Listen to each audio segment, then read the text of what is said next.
De vez en cuando, nos llegan a nosotros historias que sabemos que tenemos que compartir inmediatamente. Historias que sabemos que se quedarán con ustedes mucho tiempo después de que termine este vídeo. Les recomendamos, como siempre, discreción y que, si son personas sensibles o de fácil sugestión, no vean este vídeo. Esperamos, pues, que estén listos y listas para lo que viene. Esto es Relatos de la Noche. Supongo que muchos lo dicen, pero no sé por dónde empezar. Esta experiencia aún no termina y me ha acompañado desde los últimos 12 años.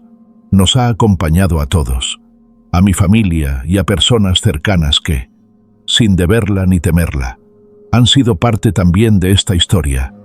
Pero para empezar, debo ir no solo al 2008, supongo, cuando la experiencia comenzó para mí, sino antes, mucho antes, hasta la década de los 80, hasta un pueblito pequeñito y tranquilo de Guanajuato, hogar de mi abuela y de mi familia materna. Mi abuela siempre fue muy apegada a los curas del lugar y siempre fue de esas señoras que se la pasaban en la iglesia ayudando, dando de lo poco que tenía a los demás. Pero no siempre fue así. Antes, no era tampoco porque, cuando sus hijos terminaron la escuela y, estando ella sola ya en el lugar donde todo lo que tenía era para la gente más pobre del pueblo, vivió solo de la pensión del abuelo. En alguna ocasión, cuando estaba dando catecismo a un grupo de niñas, llegó una persona muy alarmada buscando al sacerdote, pidiendo ayuda de forma desesperada.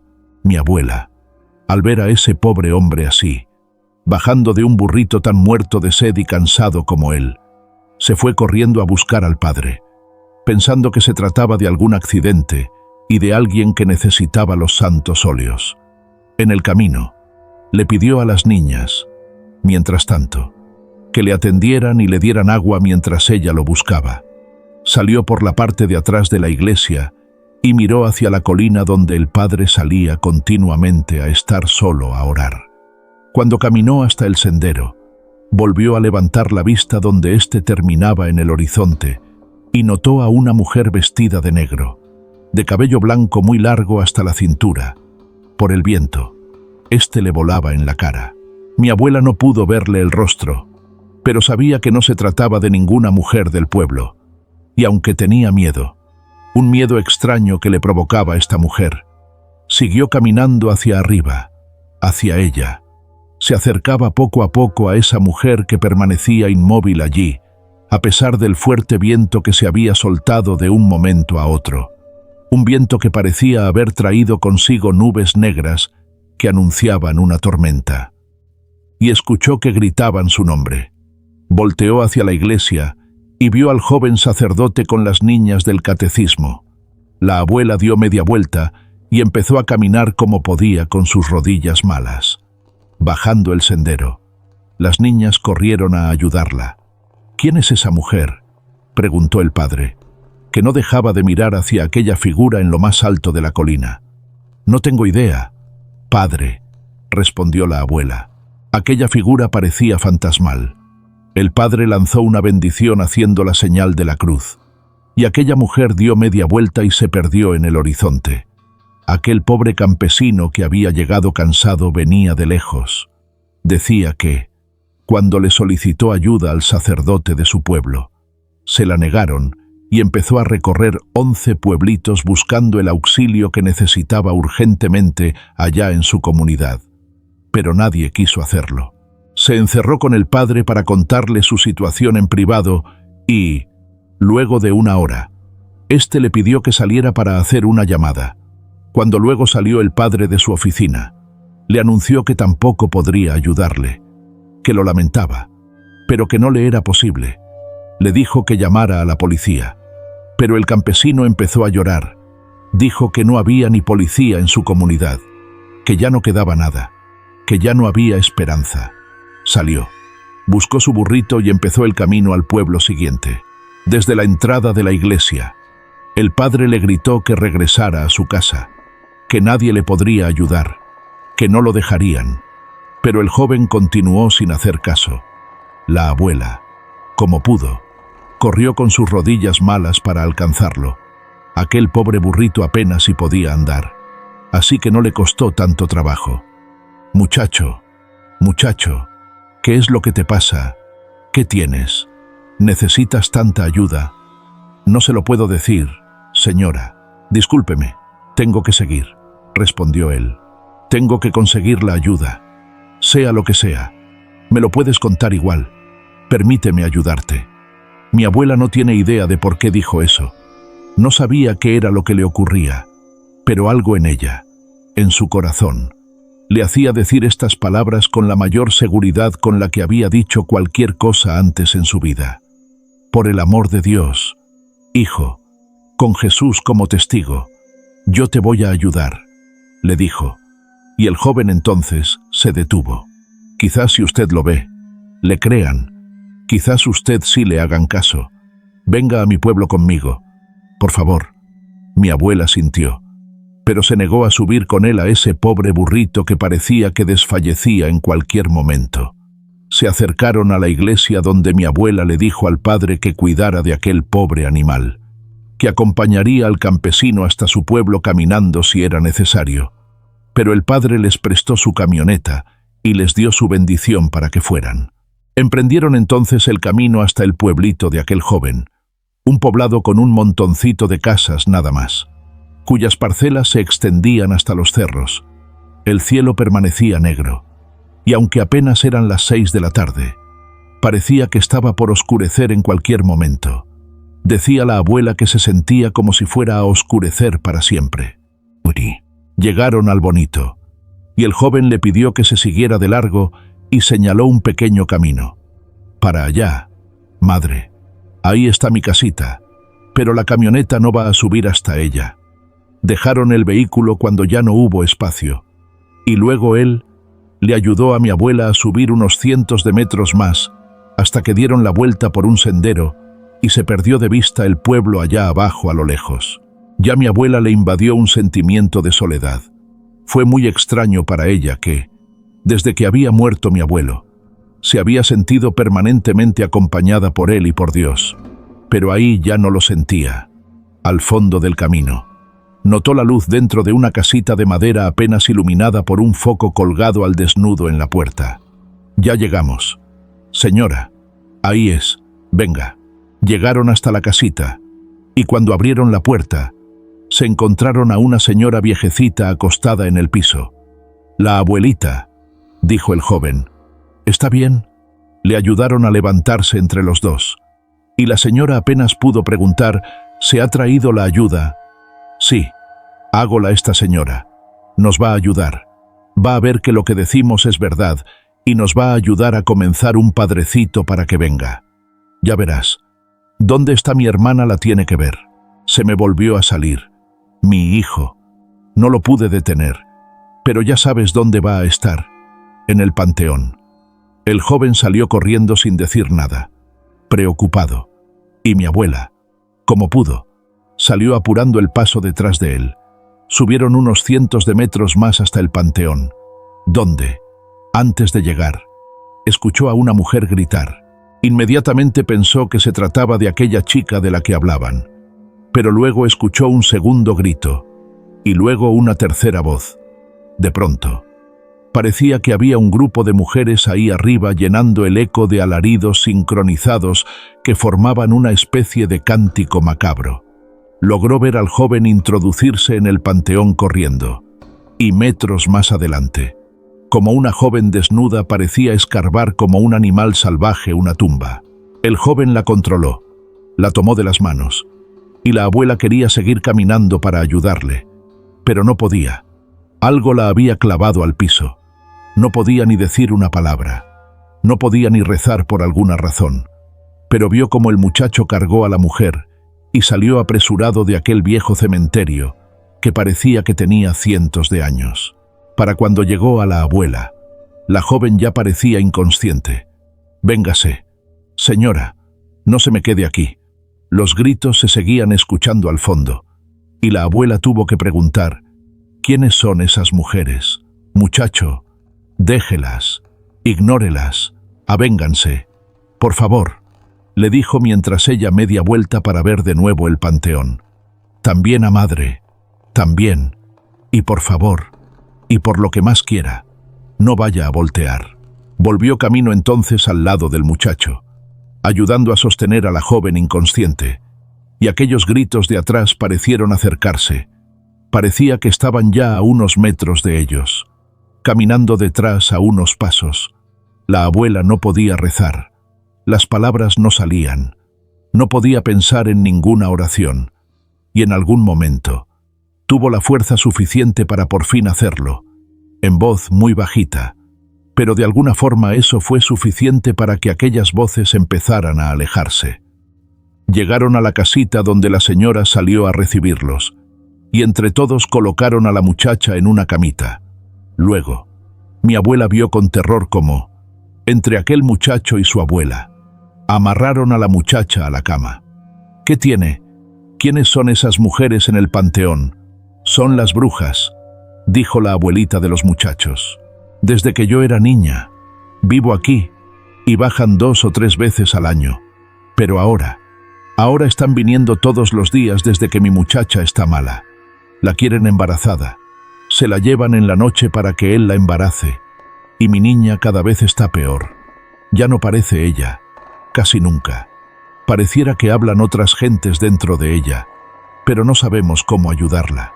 El perro de la casa comenzó a ladrar allá afuera, y mi abuela se asomó por la ventana, parada en el camino. A unos 40 metros de la casita, estaba de nuevo aquella mujer de negro y de cabello blanco, la misma que había visto allá en la iglesia más temprano. «A ella se les quiere llevar», dijo el muchacho mientras salía a gritarle groserías a esta mujer. La siguiente parte de la historia se vuelve algo confusa porque sabemos poco del ritual que continuó, porque varios tíos tienen versiones diferentes, lo que todos estamos de acuerdo. En las historias que sabemos, es que la abuela volvió por la mañana siguiente al pueblo, asegurando que había visto cosas que le hacían estar segura de que aquella pobre muchacha realmente necesitaba un ritual de exorcismo. Pero nadie le hizo caso. Ignoraron tanto como aquel pobre muchacho campesino, hasta que el joven sacerdote de la iglesia le dio un nombre y una dirección aproximada. Tenía que ir al Guanajuato y buscar allá al padre Lucas. Pocos días después, lo logró con la ayuda de una de mis tías, que la llevó y encontraron a ese anciano italiano que parecía cualquier cosa menos un cura. Su casa era más bien un taller de pintura, y les explicó que tenía más de 3 décadas de haber dejado la iglesia, de haber huido de Europa, en donde estuvo toda su vida recorriendo varios países. Ahora vivía tranquilo en esa ciudad en Guanajuato, pintando cuadros que nadie le compraba. Pero eso era lo de menos. Vivía tranquilo, era feliz. Pero el destino siempre nos alcanza. El padre Lucas le explicó lo que ocurría, y el Señor le dijo que disculpara, pero que su corazón ya estaba en las últimas, que no le sería de gran ayuda. Él ya no duraría más de unas horas en un ritual como ese. Al final, solo tendrían que lidiar con mi cuerpo como un problema más. Les dijo. Les platicó entonces de su historia, lo que hacía de que, antes de su retiro, fue uno de los últimos exorcistas que participaron en más de 15 rituales y, literalmente, en sus palabras, había visto a Lucifer a los ojos. Buscó en una cajita de madera con llave, la abrió y sacó un crucifijo. Este es el arma más poderosa con la que conté en mi carrera, les dijo. Este es un crucifijo utilizado en exorcismos por generaciones, con cientos de años. En algún momento, mi mentor me lo dio a mí, pero yo ya no tuve a quien dárselo. Al decir esto, se lo extendió a mi abuela. Haga lo que haga, pase lo que pase, nunca lo destruya.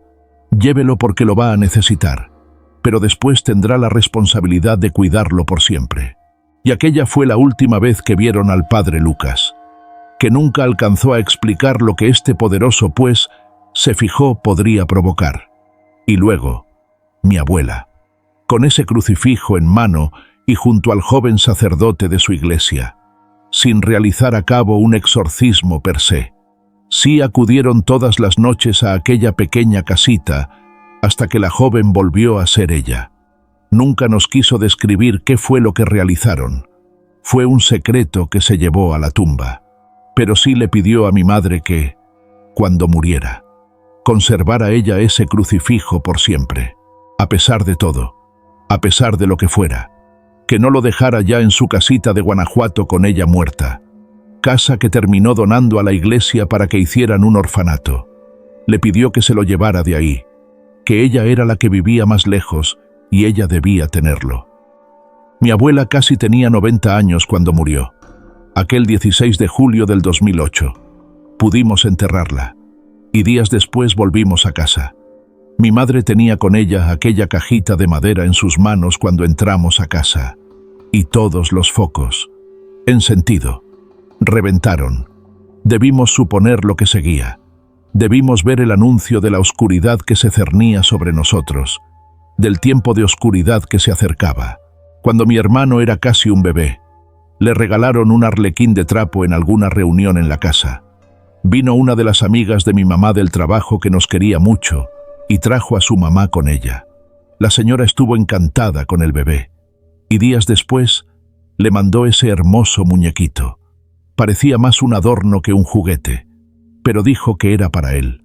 Por dentro, se le sentía que tenía un esqueleto de porcelana y se podía mover de cierta forma que adoptaba posiciones. Cuando tuvo un poco más de un año, mi hermano, cuando ya caminaba y pedía ciertos juguetes en específico, lo pidió por primera vez. Hasta entonces, había estado en un mueble al lado de su cama, como velando su sueño permanentemente. Pero entonces, insistió en llevarlo consigo siempre. No había forma de que se sintiera seguro si no estaba con él. Ese juguete dormía con él, comía con él, platicaba con él. Tan solo lo dejaba cuando lo bañaban, pero tenía que estar ahí cerca. Cuando escuchábamos los cascabeles del arlequín, sabíamos que mi hermano se acercaba. Aquellos cascabeles corrían sin parar por toda la casa, e incluso se volvió una broma recurrente que los dos estuvieran juntos siempre. En algún momento, mi hermano nos dijo su nombre, y todos lo empezamos a llamar así, un nombre que hasta el momento no podemos mencionar y que no me atrevería a escribir siquiera. Y es que, en algún momento, mi hermano comenzó a dejar al arlequín afuera, allá en el patio de atrás. Lo recogíamos y lo metíamos, pero el bajito, como en secreto, nos pedía que lo volviéramos a sacar, que no lo tiráramos. Nos decía, ¿pero qué? Por favor, no lo dejáramos entrar. Tardó un tiempo en decirnos por qué. El mismo tiempo en que nosotros pasábamos aquel muñeco de un lugar a otro en el patio, sin ganas de tirarlo por si en algún momento mi hermano lo quería de nuevo, o simplemente para tenerlo como recuerdo de aquellos primeros años en que mi hermano lo amó tanto. Pero en algún momento, cuando estábamos lejos de casa, le preguntaron por qué lo había dejado de gustar a mi hermanito. Dijo que porque le había mostrado su cara. Contó mi hermano que el muñeco le hablaba, que había sido su amigo, que le había enseñado palabras que nosotros no utilizábamos. Pero que, en algún momento, le preguntó si quería verlo de verdad, su verdadero rostro. Mi hermano le respondió que sí, y entonces se lo mostró. Detrás de aquella cara de arlequín, para mí ya de por sí suficientemente aterradora, le mostró un rostro de ojos rojos, de sonrisa pelada, chorreando de sangre por la boca. Le preguntó a mi hermano que por qué tenía sangre, asustado, y el muñeco le respondió que acababa de comer. Mi hermano le preguntó que qué comía, y decía que entonces el muñecón le tocó el pecho. En ese momento, todavía hicimos lo que hubiera hecho cualquier familia normal, pensar que se trataba de una fantasía del niño. Aunque claro, supimos que no habría forma de que volviera a pedir al muñeco, y lo guardamos en un cuartito de madera que teníamos en el patio, con algunas de las herramientas que dejó mi papá y algunas cajas de cosas que ya no usábamos. Ahí terminó encerrado a esa esquina. Pero no para siempre.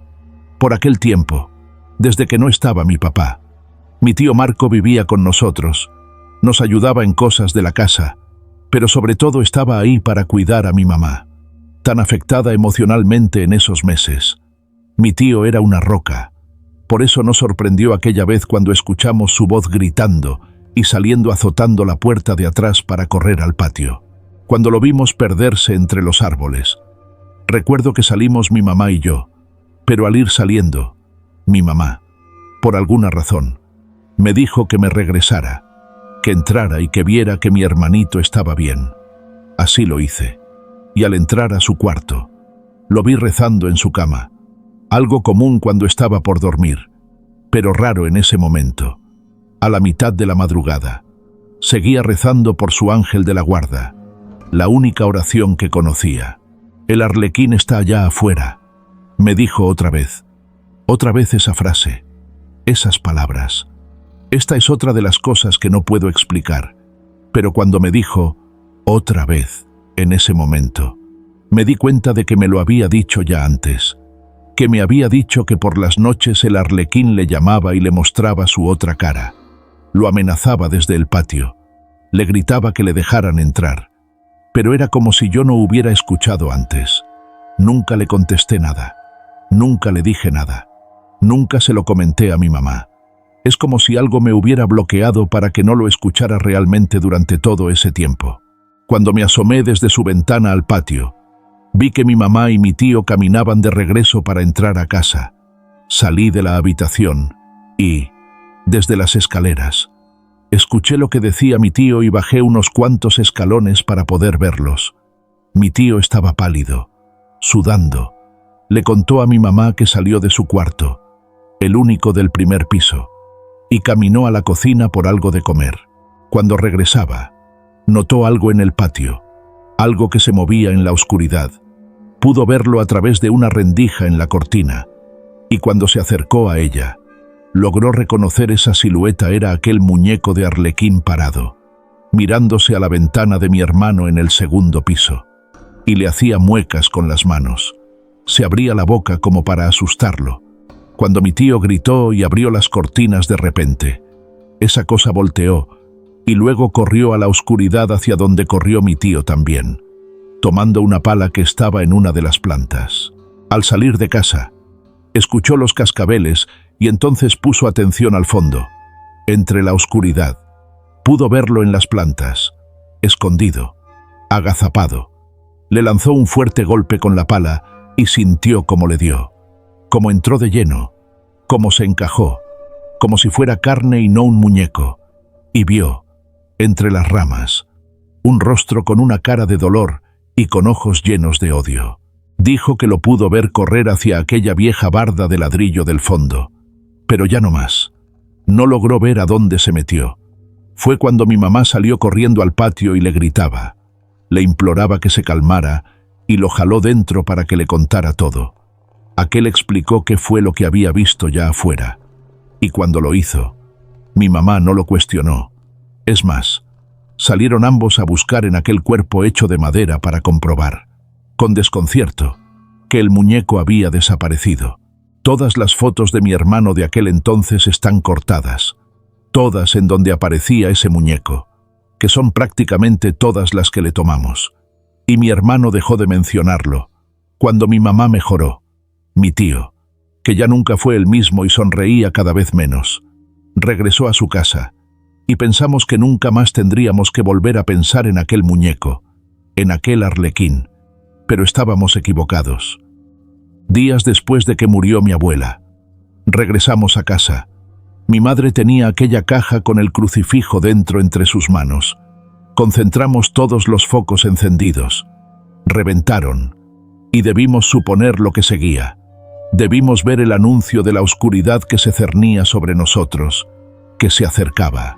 Mi hermano, en ese entonces, ya tenía 18 años. Cambió los focos mientras yo ayudaba a buscar un espacio en su ropero para colocar aquella caja y guardarla. Guardarla tan bien como lo hacía la abuela. Quizás no me lo crean por esta experiencia con el arlequín que les acabo de contar, pero hasta entonces, mi familia no se preocupaba por cosas como paranormales. Aquella terminó siendo una historia que no revisitamos. Las fantasías de un niño, Quizás la imaginación de un tío que, medio dormido, creyó ver a algo más en las sombras, pero no es algo que nos hubiera marcado. Y además hacía mucho que no habíamos admitido que, desde entonces, mi tío no visitaba la casa y se limitaba a saludarlos de lejos en las reuniones familiares. Por eso nos pegó más tan fuerte lo que estaba por ocurrir aquella primera noche, en la que me despertó en la madrugada el sonido de mi madre vomitando en su cuarto al lado del mío. Me preocupé y me levanté para ver si se encontraba bien. Cuando toqué la puerta, el sonido cesó, y mi madre preguntó desde adentro si era yo quien tocaba. Le respondí que sí, y me dijo que pasara. Cuando entré, noté que mi mamá se asomaba desde la cama de entre las cobijas, y me sorprendí. Pensé que estaba muy mal y que había vomitado en la cama. Así que me acerqué rápidamente preguntándole qué tenía. «Mucho miedo», me respondió. «Miedo. Te escuché vomitar». «Mamá, ¿qué tienes?» «Yo no estoy vomitando». Y lo volví a escuchar. El sonido provenía de dentro de aquel ropero donde habíamos guardado el crucifijo. Ni siquiera abrimos esas puertas. Nos fuimos de mi cuarto y, después de rezar por 1 hora, dormimos juntas allí, temblando. Le llamamos a mi tía Martín a la mañana siguiente. Ella había vuelto al pueblo unos años antes para cuidar de la abuela. Aunque, como les dije, la casa de la abuelita ya no pertenece a la familia. Mi tía construyó una muy cerquita, a la vuelta, y de alguna manera la gente del pueblo la tomó como una extensión de mi abuelita. Las señoras de la iglesia ahora pasaban por ella. La gente le pedía consejo cuando se la topaban en la calle, en el mercado. Mi tía, desde antes de que mi abuela falleciera, sabía lo importante que era su figura para esa gente y decidió ayudar como pudiera. En ese momento, solo tenía con sus hijos grandes y estaba en una posición similar a cuando la abuela decidió entregarle la vida a Dios y a la gente del pueblo.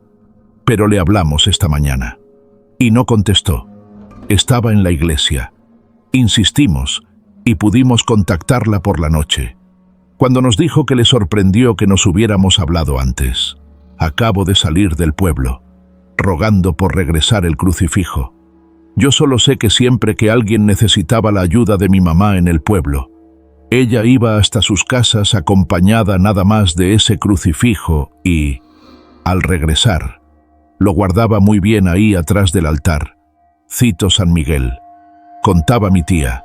Tiene no sé cómo mucha energía. Cuando ya se puso mal y la llevamos al hospital, yo me traje el crucifijo a la casa, y no sé si me crean, pero ese día, mi tía hizo una larga pausa, como si tomara fuerzas para decir lo siguiente. Ese día, hacía media tarde, salí a arreglar mis plantas aprovechando que había venido a descansar, y vi de reojo por la ventana como alguien andaba dentro de la casa. Me dio mucho miedo, pero me asomé para ver quién era, para ver si era un ladrón o alguien que conocía, y se pasó pensando que estaba yo adentro. Pero era un viejito sin camiseta y con la piel muy quemada, como si hubiera estado días en el sol. Estaba allí parado en medio del salón, de espaldas a mí, y me moví a la siguiente ventana para ver la cara. No lo hubiera hecho. No era una persona. No era una persona viva, pues tenía la cara borrosa, como si le saliera humo. Se veía como si estuviera quemada, y se los juro que estaba borrosa, como si no lo pudiera enfocar. Pero todo el resto del cuerpo se miraba bien. Y sé que lo provocó ese crucifijo, porque ya cuando lo llevé a casa en Yuma, no volví a verme ni a sentir nada raro aquí en la casa. Pero déjenme averiguar más. Déjenme que platique con el padre mientras guárdanlo bien. Por favor, y si pueden, tengan a la mano agua bendita. Mi tía nos habló hasta el siguiente fin de semana, aunque por mensajes nos preguntaba si seguíamos bien. En esos mensajes, le platicamos brevemente lo que estábamos viviendo durante las noches primero y luego también durante el día. En la casa se escuchaba a una persona toser, como si estuviera enferma. Se escuchaba como alguien vomitaba, pero ya no solo salía del armario, sino de todos los rincones de la casa, como si fuera de las paredes, como si viniera de dentro. Mi mamá y yo nos poníamos de miedo, pero mi hermano se rehusaba a creer y se burlaba de nuestra precaución. No le creía absolutamente nada. Y mejor no.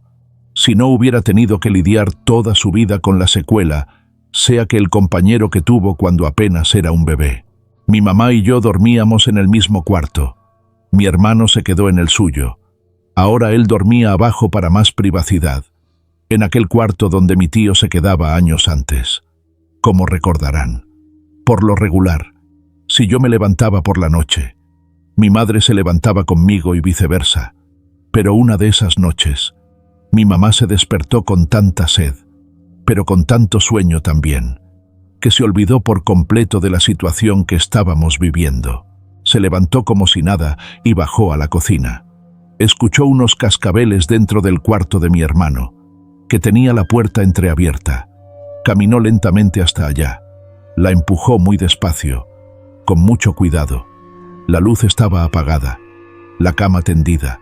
Mi hermano no estaba allí, y mi mamá supuso que había subido a quedarse en mi cuarto porque, en el fondo, no quería estar solo ahí abajo, y estaba a punto de cerrar la puerta y su viernes, cuando un cascabel se escuchó allá adentro, de detrás de la cama, como si estuviera escondido. Sobresalían los picos del gorro de un arlequín, gorro que mi mamá reconoció inmediatamente, pero con una diferencia: se veía mucho más grande, como si fuera de tamaño real, como si detrás de la cama no estuviera un muñeco y no una persona. Cerró y subió corriendo. Le tocó rápidamente a mi hermano que si estaba a mi cuarto, y nos juntamos todos. Sacó el crucifijo y dormimos todos juntos mientras Normal lo sostenía con fuerza entre sus manos.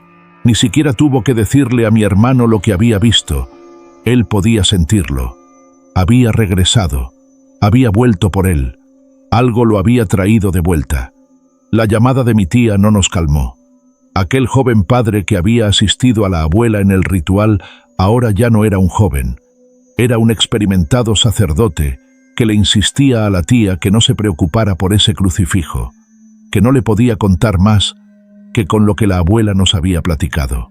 Tuviéramos, y estuvo reacio hasta que, después de que dijo que lo dejaran allí en casa de la abuela en su lugar, mi tía le dijo que no, que ahora estaba en posesión de una de sus hermanas, que sus emplearon de cambio. Pidió que lo regresaran de inmediato.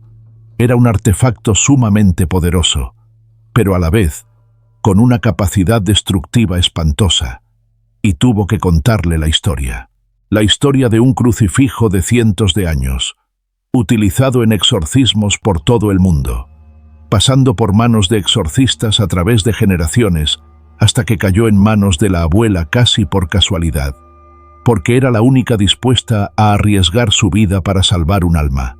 Pero la abuela no sabía cómo utilizarlo, ya que el entonces joven padre que le acompañaba tampoco, y este crucifijo, con cierto poder por sí mismo, obtenido a través de la fe de tantos sacerdotes, de los triunfos ante tantos seres oscuros, se volvió una amenaza. El lugar en el que estaba era un lugar en el que se esperaba una reacción tremenda de cualquier ente de bajo astral cercano. El sacerdote dijo también que el padre Lucas le llevó a escribir y a contarle un poco al respecto. Le decía que los seres enviados por Lucifer están siempre alrededor de nosotros, muy cercanos, provocándonos, y a veces duermen por años o por siglos, esperando tener a una víctima cerca. Este crucifijo era capaz de despertar, de hacer reaccionar por miedo, o cualquier ser demoníaco con el que se encontrara, o a cualquier espíritu del mal. Nada que reaccione ante este artefacto es bueno, y va a provocar especialmente a aquellos entes que nunca han sido humanos. Lo regresen. Le dijo mi tía que nos pidiera que lo regresen antes de que algo malo pase, pero él no lo podía recibir, y mi madre no quería llevárselo a mi tía y pensar que iba a tener que sufrirlo. Entonces así que hizo algo que ahora sabemos que fue un grave error. Manejó hasta una zona boscosa saliendo de la ciudad. Se paró al lado de la carretera. Bajó el camino por entre los árboles, sintiendo siempre la presencia de alguien detrás de ella. Al llegar a un árbol quemado por un rayo, Sintió que era el lugar, que estaba suficientemente perdida como para hacerlo, y entonces enterró ahí el crucifijo. Venid a lo peor. En mi familia, nunca hemos sido creyentes de lo paranormal. Bueno, para ser más específicos, sí creíamos, pero nunca vivimos atemorizados por la posibilidad de encontrarnos con algo así. Supongo que en ese espectro nos encontramos la mayoría en algún momento, o al menos la mayoría de los que escuchamos canales como este. Sabemos que hay algo allá afuera que no se puede explicar científicamente, pero no vivimos atemorizados por la oscuridad. Pero yo, sin embargo, siempre tuve cierta repulsión hacia las brujas, hacia los satánicos. Supongo que porque en algún momento en mi infancia escuché la historia de mi abuela de cómo allá en el pueblo tuvo que rescatar de las garras de él y de las brujas que bajaban del cerro a una pobre joven, luego de que su familia buscara ayuda y la iglesia no se la pudiera ofrecer. Probablemente fue eso. Por eso aquella tarde, a punto de oscurecer, y cuando me encontraba sola en casa, se me revolvió el estómago cuando escuché aquellos toques en la reja de la casa. Por eso, cuando me asomé, se me doblaron las piernas y me hicieron caer cuando vi en la puerta de la calle a una mujer de negro y de pelo muy blanco frente a nuestra casa, llamándonos. No sé qué tan absurdo pueda sonar esto, pero en mi casa teníamos semanas sufriendo de manifestaciones paranormales casi cualquier hora del día. Pero por alguna razón, esta mujer en la calle me aterró como nada lo había hecho antes. Es como si lo hubiera recordado. Quizás alguien tiene una experiencia así. Conocer a alguien a través de un relato, de las historias. Formarte una imagen tan detallada en tu imaginación que eventualmente coincide de forma perfecta con alguien con quien te topas en la vida real. Y yo no creía que esto fue una coincidencia o alguna pobre mujer que se parecía. Miré. Ella no tenía duda. No podía sentir. La mujer en la puerta era esa. Ya las brujas en los relatos de la abuela. Como pude, me incorporé y me asomé apenas por la ventana. La veía allí, con una mano en la reja, husmeando como intentando ver hacia adentro, como intentando adivinar quién estaba en la casa. Intentó abrir la puerta, pero estaba cerrada con candado, por alguna extraña razón, porque siempre la dejábamos abierta. Pero agradecía el cielo que en esta ocasión no hubiera sido así.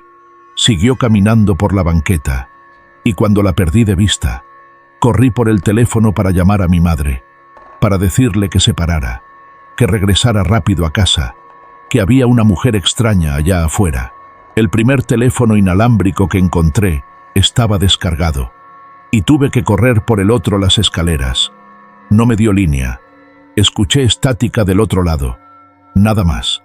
Así vi por la ventana que daba al patio de atrás cómo pasó caminando aquella mujer muy despacio. Ya estaba dentro del patio. Dirigí mi mirada hacia la puerta de atrás para descubrir que no tenía el seguro puesto. Corrí hacia ella y logré detenerla justo cuando alguien la abría desde afuera. Logró abrirla unos 20 centímetros, pero me dejé ir con todo mi peso, con todas las fuerzas de las que era capaz, para que esta cosa no entrara. Esto no era un espectro. Definitivamente no era una persona. Podía olerla. Un olor extraño a tierra, de hierbas, y podía escuchar su respiración.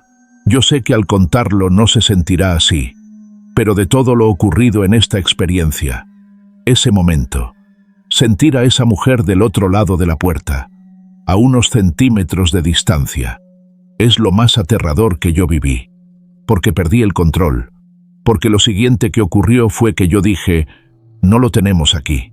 Y no sé por qué dije eso, pero cuando esas palabras salieron de mi boca, sabía a quién me estaba refiriendo. No, no tenemos aquí. Y mamá lo enterró saliendo de la ciudad en el bosque. Seguí hablando. Le dije incluso detalles del lugar. Detalles que yo no conocía, o al menos que no conocía conscientemente. Porque luego supe que mi mamá los platicó por teléfono mientras yo dormía a su lado. Y no sé si mi cerebro reaccionó con información guardada en él como un mecanismo de defensa para salvarme o si algo, alguien más, curvo dentro de mí, si algo me obligó a decirlo, y dejé de sentir la presión en la puerta, y la pude cerrar. Estaba en shock, inmóvil. Me quedé teniendo la puerta unos 20 minutos más. Afuera no había nadie del otro lado hasta que escuché la reja de nuevo. Esta vez era mi hermano abriendo el candado. Por fin había regresado. Él ya aparecía entonces buscando todos los pretextos posibles para no estar en casa. Su cuarto. Lo imposible de habitar. Nos pasaba algo muy raro cada que pasábamos por ahí. Escuchábamos que alguien estaba dentro. De pronto, se abría la puerta sin que nos diéramos cuenta, y alcanzábamos a ver aquellos cascabeles escondidos detrás de la cama. Pero nos dormíamos los tres, y entre todos entrábamos y prendíamos la luz, y nos dábamos cuenta de que no había nada. Hasta que cerramos la puerta con llave, pusimos un mueble frente a ella entre todos, y mi hermano, aún reacio a dormir en el cuarto de mi madre, se dormía en el que era mío. Yo dejaba la puerta abierta en la de mi mamá y la luz del pasillo encendida. Dormir así era nuestra realidad. Pero todo lo que había iniciado cuando entró aquella reliquia casa, fue peor luego de aquella visita, luego de que fuera casa de esa mujer. Y si cuando llevamos el crucifijo, algo pareció sacudirse, como si la casa se hubiera sembrado de pronto, como si aquellas cosas que nos asustaban entonces siempre hubieran estado ahí dormidas y habían despertado de pronto ante aquella amenaza. Pero, contrario a lo que pensó mi madre al llevarlo lejos, al buscar que nos hiciera daño a nosotros, ya nadie más, nos había dejado solos, sin defensa, desamparados ante aquello que había despertado, ante todo lo que seguía llegando como siguiendo la estela que dejaba detrás. Dijo que el artefacto, una de las noches, sentí claramente como alguien, una manita pequeña, me tocaba mi pie destapado. Recuerdo que, entre sueños, me asusté mucho porque pensé en aquel maldito muñeco, y jalé rápido mi pie, y me levanté con sobresalto. Y en eso, vi, y digo vi, porque mi mamá se había despertado como sale un niño caminando tranquilamente del cuarto, pero muy claro, no como un fantasma, o como algo salido de una película. Era un niño como de 4 años que salió caminando de la habitación hacia el pasillo. Sentí como mi mamá me apretaba la mano, y antes de que pudiéramos decir que era un sueño, que lo habíamos imaginado nada más, escuchamos aquella vocecita ya fuera, como cantando al alejarse. Mi hermano salió de su cuarto y preguntó que quién andaba dentro, y mi mamá empezó a llorar y le dijo que ya sabía que nadie. Y salimos los tres, mi hermano, particularmente enojado, gritando que nos dejaran en paz, que se fueran. Y bajamos y prendimos todas las luces. Echamos el agua bendita que nos quedaba, que ya era poca. Regularmente, cuando la rociábamos por la casa, las cosas se calmaban y podíamos dormir. Pero esa vez, esa ocasión, sentimos casi como si nos hubieran provocado para que lo hiciéramos. Y cuando mi hermano lanzó las últimas gotas, nos voy a ver, sabía que había cometido un error. Algo se rompió en mi hermano de ese momento, y mi mamá se subió con él a su cuarto. Estaba entrando como en una especie de crisis. Y es que, para él, había sido muy difícil revivir de repente un trauma del que hacía mucho tiempo que se había olvidado. Había vuelto a temer como si fuera un niño chiquito, y no un joven de 80 kilos. Se le subió la presión, y mientras mi mamá lo intentaba calmar, yo puse agua a hervir para hacerle un té de hierbas que nos habían mandado. Algo se escuchó dentro del cuarto de mi hermano, detrás de mí, allí al lado de las escaleras, como si alguien se moviera sigilosamente, intentando que no me diera cuenta, a pesar de que la puerta estaba cerrada y de que estaba ese mueble frente a ella. Tenía mucho miedo. Pasé por enfrente de la puerta hacia las escaleras corriendo. En cuanto preparé el té y nos busqué, Bruce sabía de verdad. Sabía que, si esta vez abríamos la puerta de nuevo, esta vez sí habría algo dentro. Llegué al cuarto con mi mamá. Mi hermano se veía mal. Mi madre me dijo que viera por la ventana. No voy a pedir que me crean lo siguiente. No voy a pedir que me crean nada. Yo comparto esto sobre todas esas poquísimas personas. 1 de cada 100, 1 de cada 1000 quizás, que ha tenido una experiencia paranormal que sabe que todo es posible. Yo sé también que va a haber gente que va a escuchar esto, va a burlarse.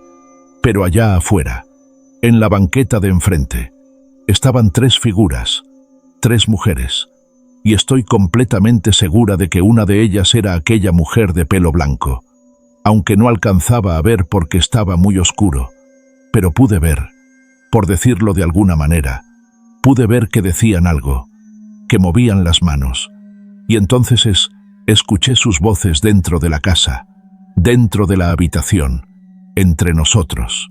Esto es lo que creo que dijeron, y lo digo porque no fue la última vez que lo escuché, porque incluso años después me despertaba intentando juntar las palabras, encontrarle sentido. Es latín, y cometí el error de decirlo en voz alta de nuevo. Voy a compartirlo con ustedes. Si creen en esto al menos un mínimo, o si son susceptibles, por favor, no lo lean en voz alta. Si lo están escuchando, por favor, adelante en unos cuantos segundos. Si son escépticos, no tendrá ningún problema al escuchar lo siguiente. In tenebris, unnim venites interprete. Manducare redman, y este nobis con eterna. Miente me brid manduca entrata. Pater. Las mujeres caminaron por la banqueta hacia el fondo de la calle, y las perdí de vista abajo. Se escuchó cómo se movía el mueble pesado frente a la puerta de la habitación junto a las escaleras. Sabíamos que no podíamos quedarnos. Ayudamos a mi hermano y bajamos. La puerta de la recámara, al bajar las escaleras, estaba abierta, y pasamos por ahí enfrente sin voltear, y busqué las llaves del carro de mi mamá en la sala en algún lugar mientras ella apenas si podía sostener a mi hermano. Cuando grité que las encontré, mi mamá me susurró algo: no voltees, no mires atrás. Caminé hasta ella despacio. Sentía algo en mi espalda, algo como una mirada que se me clavaba. Salimos espacio, hasta hoy. Mi mamá nunca me ha dicho qué fue lo que vio, y no recuerdo ni cómo llegamos ni qué dijimos. Pero desperté en la mañana siguiente en casa de unos tíos. Estaba en la sala, mi hermano, profundamente dormido a mi lado. Mi mamá estaba hablando por teléfono con mi tía en el pueblo, y ella le dijo que iba a intentar ayudarnos, pero no aseguraba nada. Eso fue lo que dijo mi mamá, pero no sabía bien a qué se refería.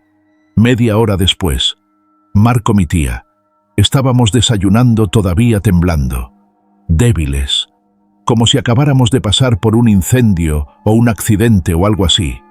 «Pásame bien la dirección», le dijo mi tía. «El padre va para allá, por el amor de Dios. Espero que sepas dónde está eso que enterraste». ¿Qué harían ustedes si se enteraran de que en su casa, un artefacto utilizado en cientos de exorcismos alrededor del mundo, un artefacto que se volvió un catalizador de energías negativas de todo lo malo, y que a la vez que puede ser una arma poderosa, representa también mucho peligro? Imagínense tener una granada en una casa llena de niños. Si podría ser una protección en algún momento de emergencia en la guerra, pero en otro contexto, solamente representa un peligro latente para todos a su alrededor. Así nos lo explicó el sacerdote más adelante. No podría llevar un registro de todas las cosas distintas que vimos por aquellos días. Tuvimos que esperar 2 más para que el sacerdote que conocía a la abuela llegara a la ciudad. Y fue justo a tiempo porque las cosas en casa cada vez estaban peor. La novia de mi hermano fue a visitarlo un día antes, cuando le llamó desde afuera para que saliera. Mi hermano se asomó por la ventana y la saludó. Cuando entró la chica, preguntó por mí, y mi hermano le explicó que yo no estaba, que había ido con mi madrina, pero su novia le dijo que me acababa de ver, que cuando se asomó por la ventana me traía en mi espalda colgada, con los brazos y riéndome divertida, moviendo la cabeza de forma extraña. Mi hermano había sido muy reacio a platicar de lo que nos ocurría por temor a lo que pensarían de él, pero en ese momento tuvo que explicar. Y bueno, la chica no lo tomó de la mejor forma. A uno nunca le gusta que alguien se ría de lo que te está pasando. de algo serio. ¿No creen? Y aquí vuelvo a insistir en lo difícil que es compartir este tipo de experiencias. Porque hasta la gente que cree que ha visto cosas tiene un límite del que no espera pasar. Un límite de lo que está dispuesta a creer. Intentamos salirnos de la casa esos días. Aguantar un poco más en lo que llegaba el padre y nos orientaba. Y es que, en aquel momento, éramos suficientemente ingenuos como para pensar que al alejarnos estaríamos a salvo. Mi hermano se iba a quedar con su mejor amigo, que vive cerca de la casa. Estaba haciendo tiempo en casa de su novia, que ya tarde, Gracia el otro lado de la ciudad, se sentía mejor mientras más distancia pusiera entre él y aquí el sonido de cascabeles. Me vio salir a mí muy temprano rumbo a casa de mi madrina, pero no sabía que ahora iba a volver. Eran como las 8 de la noche cuando algo lo preocupó de repente, algo que sintió en el pecho. Y lo primero que hizo fue pedir prestado el teléfono para marcar a la casa, para asegurarse de que todo estaba bien. Apenas sonó el teléfono y se contestó. Dice que nos alcanzó a escuchar a mi madre y a mí hablando en el fondo, discutiendo. Dice que dijimos cosas horribles mientras él nos gritaba para que le hiciéramos caso, pero parecíamos no escucharlo. Dice que mi mamá me corría de la casa, que me decía cosas que mi hermano no se atrevió a repetir. Se escucha una pequeña risa en el teléfono, como de alguien burlándose, y luego se colgó. Mi hermano ya estaba imaginando cosas. Acababa de escuchar los cascabeles detrás de él en el cuarto del hermanito de su novia. Se estaba volviendo loco, y era mejor que se fuera de allí antes de que todos se dieran cuenta. Le habló a su amigo con el que se iba a quedar y le avisó que ya iba para allá, cuando salió de casa de su novia, donde siempre lo habían tratado bien. No se imaginó lo que dejaba detrás y que nunca volvería a poner un pie en ella. Yo estaba con mi madrina. Mi mamá me mandó con ella porque es quizás la persona con más fe que conocemos. Extremadamente religiosa y amiga de la familia desde hacía décadas. En algún lugar. Yo iba a estar segura. Sería con ella. A ella le platicamos bien lo que había pasado. Le teníamos confianza. Pero cuando llegué, me di cuenta de que solo sabía detalles a grandes rasgos. Y me encargué de ponerla al corriente de todo. Fue la primera vez que conté realmente lo que estaba pasando, sin temor a que me creyeran o no. Simplemente lo dije. Necesitaba que alguien más lo supiera. Vi esa reacción en sus ojos. No quiero que algo venga con nosotros, madrina. No quiero que nada te afecte a ti. A lo mejor con lo que me quede, le dije. Pero mi madrina solo sonrió. Si Dios conmigo, ¿quién contra mí? Pero en cuanto lo dijo, se le borró la sonrisa. No sé por qué. No sé qué le ocurrió. Fue como si algo se hubiera roto, como si algo en ella se hubiera descompuesto. Y me hizo recordar por un momento lo que contaba la abuelita de aquella primera vez en que sintió el mal de frente, cerca de ella, de aquella tarde cercana al cementerio, cuando dejó de sentir a Dios a su lado, cuando ya nos íbamos a acostar, cuando todo estaba apagado y yo comenzaba a sentir el mismo pavor que ya sentía cada que llegaba la noche y la hora de dormir, de estar en la oscuridad. Mi madrina se asomó por la puerta, ya con el cabello suelto, en camisón. Es una señal de que me acercara con ella, que saliera de la habitación. Me acerqué a la puerta y salí, pero ya todo estaba apagado. No la vi. No vi por dónde se había ido. Pero al voltear, vi cómo se metió en una habitación vacía que no era donde regularmente dormía. Caminé por el pasillo oscuro, despacio. No sabía dónde prender la luz, y la oscuridad se hacía cada vez más difícil de soportar. Pero caminé en busca de mi madrina. Algo me hizo voltear. Un sonido a mis espaldas, en la habitación de mi madrina. Y seguí caminando para llegar a la habitación en donde la vi entrar. La puerta estaba abierta, y una luz tenue salía de allá adentro. Cuando me acerqué, me di cuenta de que estaba prendiendo veladoras. Me hizo una señal para que pasara. Madrina, todo bien. Hay alguien en mi cuarto. Mi mamá estaba con una de sus hermanas cuando recibió la llamada de mi tía. Le avisaba que el padre había salido antes, que iba a llegar en un rato por la madrugada, y que le hiciera el favor de recibirlo. «Va para tu casa», le dijo. No quiso que pasaran más tiempo solos allí. El plan de separarnos a todos aquella noche y alejarnos de la casa se acababa de arruinar. Pero mi mamá agradecía la disposición y la buena voluntad del padre. ¿Quién más en su sano juicio se apresura para llegar a un lugar donde hay seres de bajo astral sueltos por toda la casa? Pero esa era su vocación, luchar contra el mal en el mundo. Mi mamá y mi tía se fueron rápido para la casa, pero mi tía nada más la dejó y se fue. No era miedosa regularmente, pero las cosas ya no estaban para hacerse los valientes. Antes de que entrara a alguien, saludó a mi mamá. Era la vecina con su perrito. No sé cuántos años tiene ese pobre perro, pero uno y vive aunque ya no puede salir a pasear. Estaba a punto de marcarte, le dijo. Sabía que no estabas en tu casa porque tus hijos han tenido la tele a todo volumen desde la tarde. Mi mamá no le quiso decir que no había nadie en casa. Aceptó el comentario, la queja de la vecina, que siguió diciéndole cómo no nos tenía que dejar ver películas de terror, que todo eso traía malas energías. Y bueno, al menos quería mi mamá que los vecinos no nos vieran como los raros, que no se dieran cuenta de lo que pasaba, que no se cruzaran en la calle al pasar frente a nuestra casa, que siguiera siendo la vecina platicar cuando todo esto pasara, porque todavía creíamos que pasaría. Le marcó a mi hermano desde el jardín, esperando que le contestara para que se fuera a la casa y no quedarse tan sola, pero sonaba ocupado. Estuvo dando vueltas por el jardín sin animarse a entrar. Dejó su bolso y salió a la calle disimuladamente para ver si pasaba de regreso a la vecina y le podía estar plática, lo que sería mejor que estar ahí adentro. Pero nadie pasó. La calle ya estaba desierta. A mí no me quiso marcar.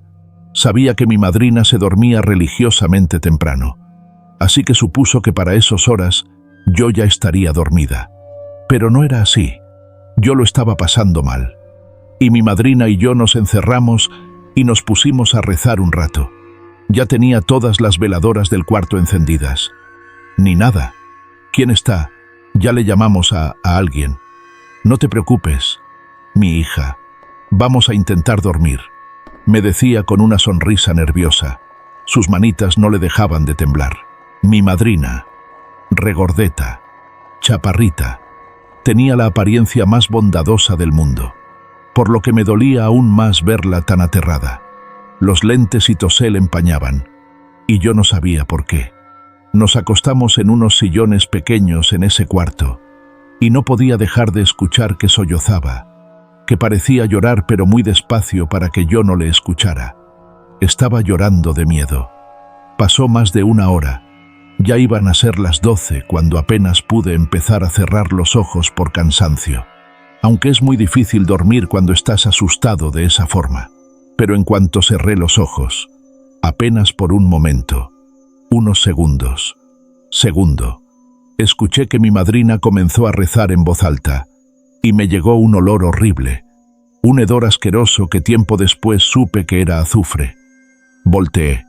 Mi madrina que cerraba los ojos con fuerza, como no queriendo ver nada. La podía ver con toda claridad porque la luz de las velas era suficiente para medio iluminar la habitación. Y escuché alguna puerta, algo que me hizo voltear. Alcancé a ver que algo se movió, que algo se escondió, y luego vi la perilla, estaba el rojo vivo. Me levanté rápido y fui a mi madrina, para preguntarle cómo estaba, qué tenía. Luego de unos minutos en los que pude tranquilizarla, me dijo que seguía rezando en voz baja cuando vio que yo me estaba quedando dormida.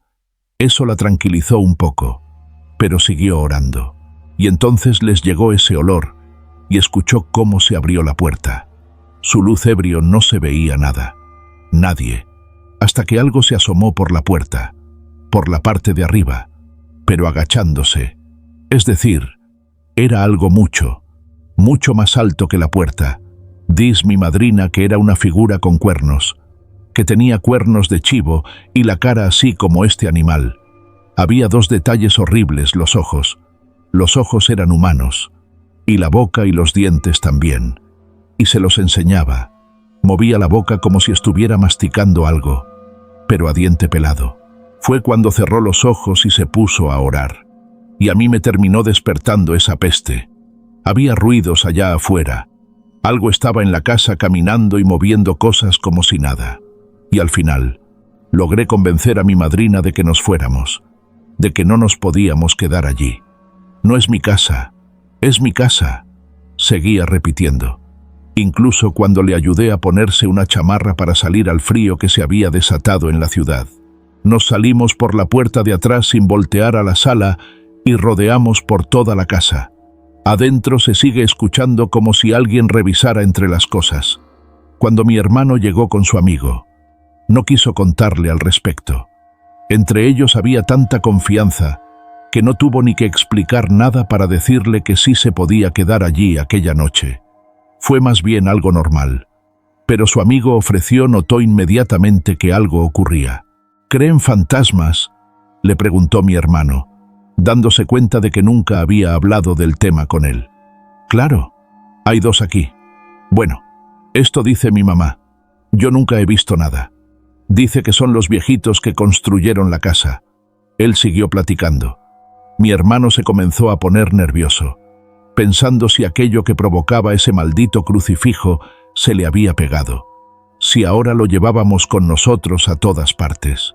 Lo que menos quería era saber la historia de las apariciones en esa casa, pero él seguía contándole divertido, sin saber lo que estaba provocando en mi hermano. Se le empezó a ir el aire. Le dio un ataque de pánico como el que había tenido días antes, cuando se dio cuenta de que aquel maldito arlequín había vuelto a casa. Se sentó, y su amigo se dio cuenta, y lo que hizo que el mar le gritó su mamá, y fue por agua mientras mi hermano sentía que la mamá de Fer le ponía las manos en los hombros para calmarlo. Por fin regresó Fernando con agua, y detrás de él, entró su mamá recién despertada, y mi hermano tardó un momento en captar que no había nadie más en la habitación, que nadie le había puesto las manos en los hombros. «Voy a mi casa, tengo que ir a mi casa», dijo, y Fernando al escucharlo tomó las llaves de su coche. «Vamos a tu casa», le respondió. 12. El enfrentamiento final y la solución temporal. Encontré a mi mamá fumando en el jardín cuando llegué con mi madrina. Y un ratito después llegó mi hermano y su amigo. Solo nos volteábamos a ver con cara de asustado. Era evidente por la expresión que teníamos todos, sobre todo mi madrina, que algo muy extraño estaba pasando. Como estábamos todos juntos, nos animamos a entrar. Mi madrina estaba convencida de que Dios le había puesto allí para ayudarnos a pasar por esta experiencia, para darnos la fe que nosotros cada vez teníamos menos. Mi hermano quiso convencer a Fer de que se fuera, de que íbamos a estar bien, pero Fernando lo ignoró mientras llamaba a su casa para avisar que no iba a llegar, que estaría fuera toda la noche. Al entrar, lo primero que hicimos fue poner de nuevo el mueble frente a la puerta de la habitación, junto a las escaleras. Preparamos café arriba. Se escuchaba como si viviera una familia, como si estuviéramos a mitad del día, y nos sentamos todos alrededor de la mesa a tomar el café en silencio. Mi hermano encontró unos panes. Seguramente tenían días, pero fueron suficientes para acompañarlo. Podría jugarles, podría curarles que a lo lejos, afuera de la casa, volví a escuchar en ese momento aquellas palabras en latín, como si estuvieran cerca, aquellas mujeres, como si siguieran llamando a algo, como si quisieran castigarnos, y a pesar de todo lo que habíamos visto, a pesar de que ya sabía que lo sobrenatural existe, que estaba entre nosotros en todo momento, que estaba allí en la casa, a pesar de eso, aquellas mujeres me aterraban más que nada, sobre todo la de pelo blanco, la que había estado a unos centímetros de mí intentando entrar en la casa. Escuché un carro en la calle, y como por reflejo, todos nos levantamos de la mesa. Era un taxi. De él bajó un sacerdote. Había llegado el padre. Por fin.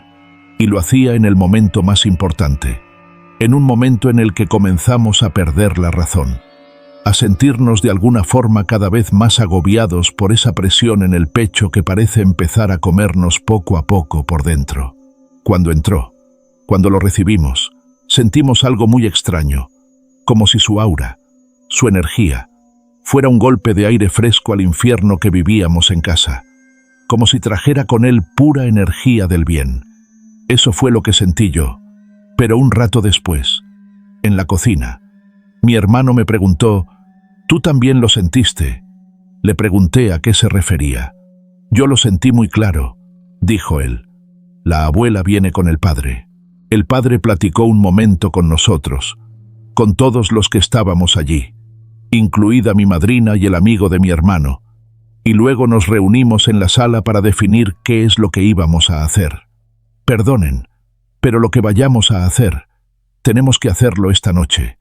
Estoy seguro de que no es que les esté quitando el sueño, y esto es lo que me imagino. Dudo que esta noche fueran a dormir de todos modos». Todos sentimos, todos sabíamos que tenía razón. Estábamos sentados alrededor de los sillones en la sala, salvo Fer, que ya no cabía, y él estaba recargado en la barra que separaba la sala de la cocina. Yo noté que no dejaba de ver hacia atrás, y es que desde su posición podía ver a la ventana que daba hacia el patio trasero. Mi hermano también lo notó, y le preguntó si todo estaba bien. «¿Vino a alguien con usted?» «Padre», preguntó Fer. «No, hijo». «¿Por qué?» «Hay una señora asomándose para acá». «Adentro, ahí afuera». Justo en ese momento, cuando lo dijo, escuchamos muchos pasos afuera. Muchos. Como si una decena de personas se hubieran movido de repente, como cuando lanzas una piedra a un árbol y sale volando una parvada de aves. Nos apresuramos a cerrar yo a la puerta de atrás para asegurarme de que estuviera cerrada, pero el padre se fue hacia la de enfrente y, en lugar de cerrarla, de poner el seguro, la abrió y salió corriendo, intentando descubrir quiénes o qué eran los causantes del alboroto. Pero no se miraba nada. Todos lo alcanzamos afuera. A lo lejos, muy a lo lejos, escuchamos unas carcajadas, como de mujeres. «Necesitamos ir a buscar ya ese crucifijo, pero necesitamos que alguien se quede aquí. No es casualidad que estén rondando». «¿Quién es?» «Padre». «¿Qué pasa?», le preguntaba a mi mamá. Pero el padre se mostraba reacio a compartirnos más, como si no quisiera darnos demasiada información. Pero después de unos minutos, creo que entendió que, al no ser personas de fe como con las que él estaba acostumbrado a tratar, íbamos a necesitar más información al respecto. No le haríamos caso, y fue entonces cuando nos dijo que esa situación, que esas mujeres rodeando una casa, asomándose, queriendo entrar, le recordaron mucho a lo que contó aquel joven del pueblo vecino al que ayudó junto a la abuela. Así empezó todo, ya en su casa, y luego algo se metió en la hermana. No estoy diciendo que lo mismo vaya a pasar aquí, pero hay cosas aquí alrededor que ni siquiera yo logro comprender, y no quiero arriesgarlos. ¿Están de acuerdo?», nos dijo, y todos sentimos nuevamente. Mi mamá y él se prepararon para salir. Mi hermano y Fer insistían en que los dejaran ir con ellos, pero el padre les respondió que necesitaba que fueran fuertes, que se quedaran aquí con nosotros y que oraran, aunque no creyeran, lloraran con todas sus fuerzas. Los ojos de mi pobre madrina estaban cada vez más perdidos de miedo, pero yo sabía que no se arrepentía de ayudarnos. Sabía que ella haría lo posible por mantenernos a salvo mientras pudiera. El padre del avión la notó mal y le hizo un comentario en privado a mi mamá, quien le pidió entonces que fuera con ellos. Media hora después, estaban saliendo por fin a buscar aquel artefacto. Mientras tanto, Fer, mi hermano y yo nos preparábamos para aguantar toda la noche. En cuanto se fueron, alguien llamó a la puerta de la calle. Salimos todos juntos para ver quién era. Se trataba de la vecina, la que un rato antes había saludado a mi mamá. Estaba preocupada.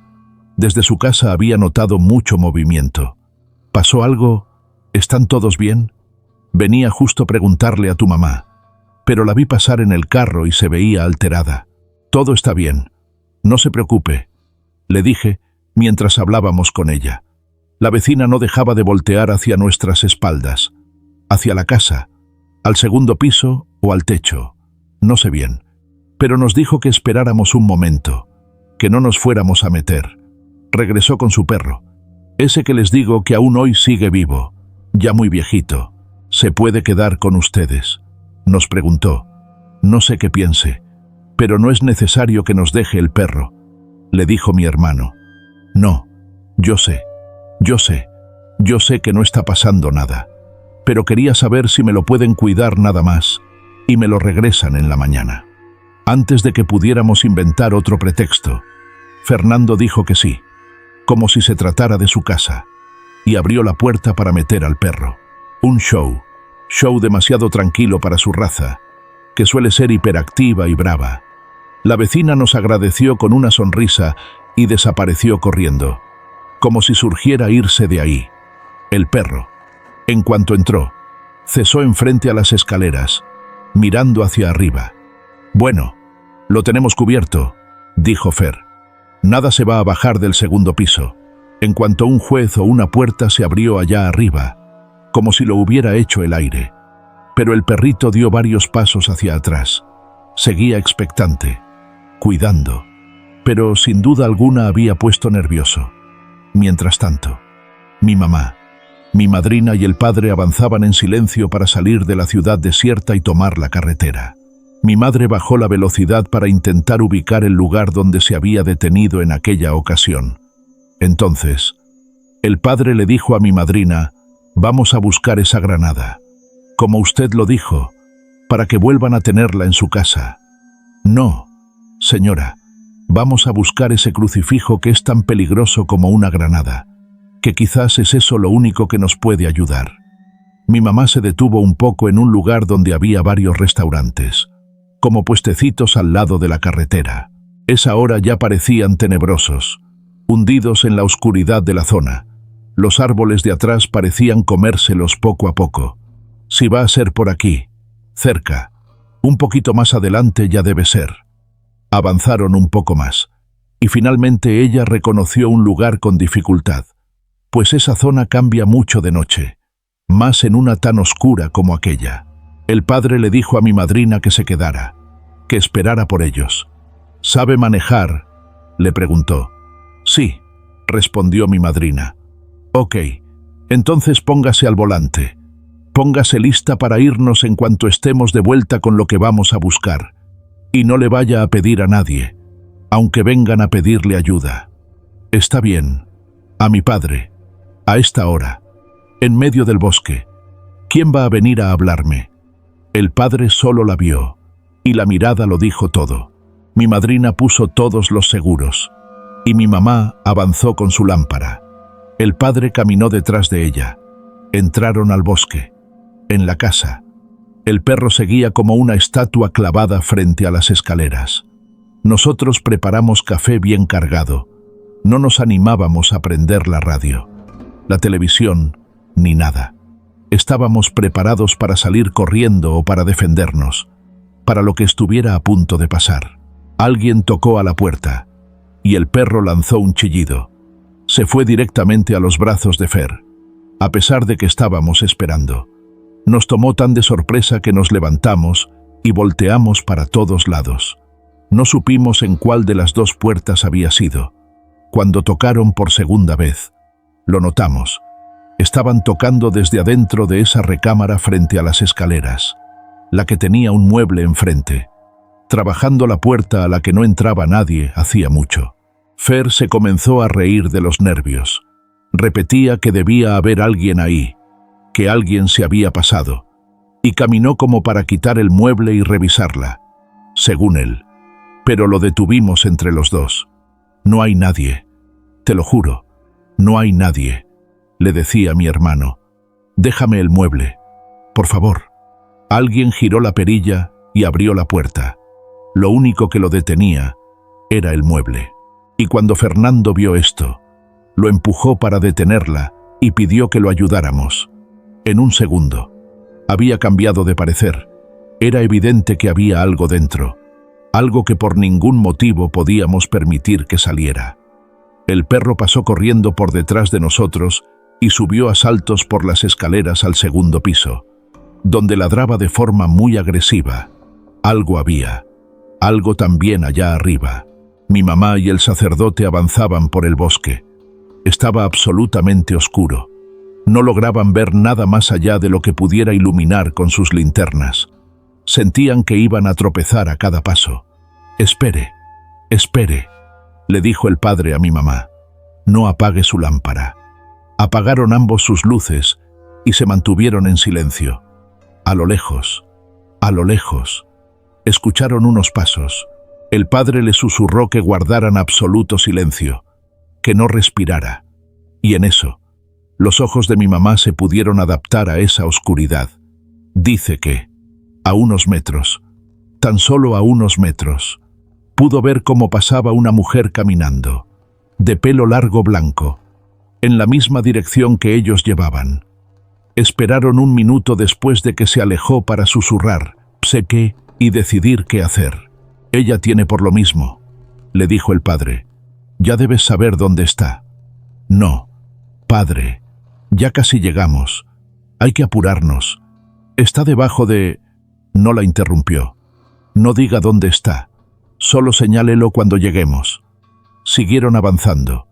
El padre prendió su lámpara, pero la tuvo en la mano, queriendo iluminar lo menos posible, reducir las posibilidades de que los vieran o supieran hacia dónde se dirigían. Disparos se escucharon a lo lejos, en lo profundo del bosque. En casa, nos atrevimos a subir los tres para buscar al pobre perro. Había dejado de ladrar, pero lo vimos mirando fijamente a la habitación de mi mamá, que tenía la puerta abierta, y una luz tenue parecía salir de allí. «Quédense aquí arriba», dijo una voz, la voz de una mujer, de una anciana. Mi hermano me apretó la mano fuerte. Nos quedamos quietos del susto, pero el perro ya no ladraba. Y entonces nos llegó ese aroma inconfundible, un olor a flores, a plantas, a tierra recién regada, el olor del jardín de la abuela. Intenté bajar por su teléfono, pues sobretuve la mitad de las escaleras. «Algo apesta ahí abajo», dijo cuando regresó. Entramos al cuarto de mi mamá y nos encerramos los tres ahí con el perro. Cerramos la puerta. No falta más de una hora para que amaneciera. Si pudimos aguantar allí, estaríamos a salvo. En el bosque. Mi mamá y el padre se sorprendieron por aquel disparo a lo lejos y continuaron su camino, acercándose donde lo habían escuchado. Unas voces siempre venían de entre los árboles, y luego pudieron ver la luz de varias lámparas entre las ramas. Tenían que tomar la decisión de anunciarse a lo lejos, arriesgándose a que les hicieran daño, o esconderse allí hasta que pudieran continuar. No tenían mucho tiempo, así que tuvieron que optar por la primera opción. El padre gritó y saludó con su lámpara a lo lejos. 3 rancheros se acercaron hacia ellos, gritándoles si no sabían que era propiedad privada. Pero cuando vieron que se trataba de un sacerdote y una señora, cambiaron el tono de voz. «¿Qué hacen aquí? Es peligroso. Estamos buscando algo que perdimos por aquí», dijo mi mamá. «En un paseo», la interrumpió el padre. «Dejamos algo en un paseo con valor sentimental. En una caminata lo perdimos por aquí cerca, y lo estamos buscando». Por supuesto que no era creíble que estuvieran buscando algo en la oscuridad, en la madrugada, pero los rancheros decidieron confiar en ellos o fingir que lo hacían. «¿Les podemos ayudar?» «Sí». Estaba cerca de un árbol caído enorme, quemado por un rayo. El padre miró a mi mamá al decirlo en voz alta. Sabía que tenían menos tiempo. Los rancheros se miraron entre ellos y les dijeron que estaba un poco más adelante, que llegara así. Estaban por llegar. Siguieron caminando, y el padre le preguntó a uno de ellos, al más joven, aquí le habían disparado, ¿qué se estaban cazando? «Estamos espantando las brujas. Padre, vienen todos los días». El padre intentó caminar un poco más despacio para poder ahondar en el tema sin que los demás se dieran cuenta. ¿Cómo dijo esto? Es una zona de brujas. Tiene un poco que las ven. Usted no debería creer en esas.